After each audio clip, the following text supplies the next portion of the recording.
First, Castellanos. I don't know if you could tell. I'm kind of torn. Yeah. Jason, but there are good things there. What are your thoughts overall? Yeah, I'm the same way, Brian.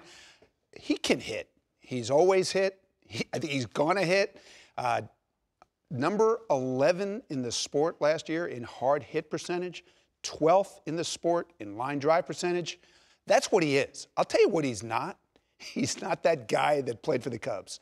I mean, you had a 3-year sample. Let's take a look at a 6-year sample, what he was in Detroit versus what he was in Chicago. A 110 OPS plus in 6 years in Chicago. That's 3,400 plate appearances. But in Chicago, 151 in a very small sample. So he's not a 151 OPS plus kind of guy, correct? Yeah. No way. Yeah, no. There was a lot said about, hey, get him out of Comerica. It is a difficult park to play in.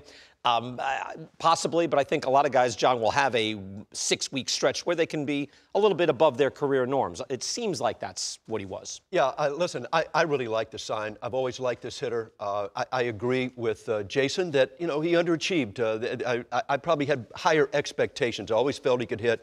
I think it's a good sign for Cincinnati.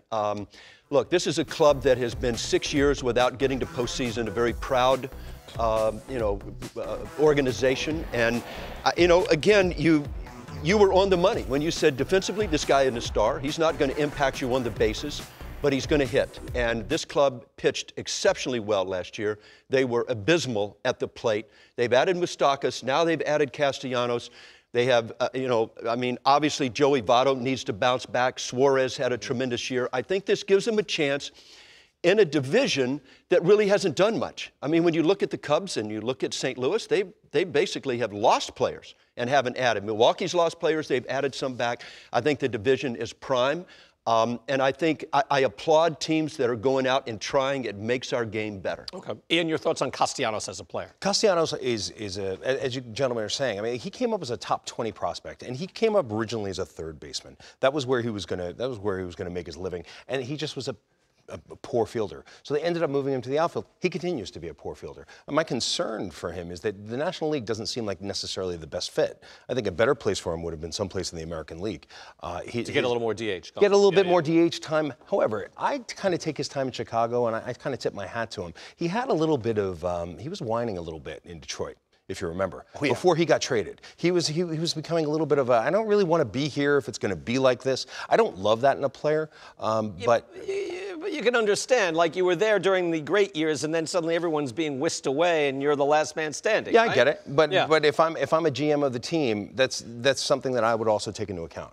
That if things do start going downhill, is he going to be there to sort of stand forward and be the leader? Great hitter. I used to like him because back in the day, he was one of the last players that didn't wear batting gloves. Really? That was part of his thing. And it was something that I was like, I like this Castellanos kid. He hasn't quite made it, but to what we think. But right. I'm looking at it, though, with Moustakas and Castellanos, the signings, the way they're going, it feels very 1987 to me. Am I wrong on that? They have some pieces that don't quite fit. But you know what they do have? They had pitching, man, and they need. Yeah, but what about the moves? Getting Bauer, revitalizing, Sonny Gray. Those are great things. But how about they paid real money for Moustakas and Castellanos? They're not breaking the bank, but they're paying real money. First off, they needed to upgrade their offense, and these were guys who were gettable. They were signable. You're just going to have to live with some defensive glitches. But as John said, look at the division. Everybody else, those other contenders, are coming back to the pack. Look at the Cubs. Out goes Nicholas Castellanos. Out of the door goes Cole Hamels. Look at the Brewers, massive defections. Look at the Cardinals, lost Ozuna. Michael Wacha's not a huge loss, but the Reds haven't lost anybody. What they have done is won the winner.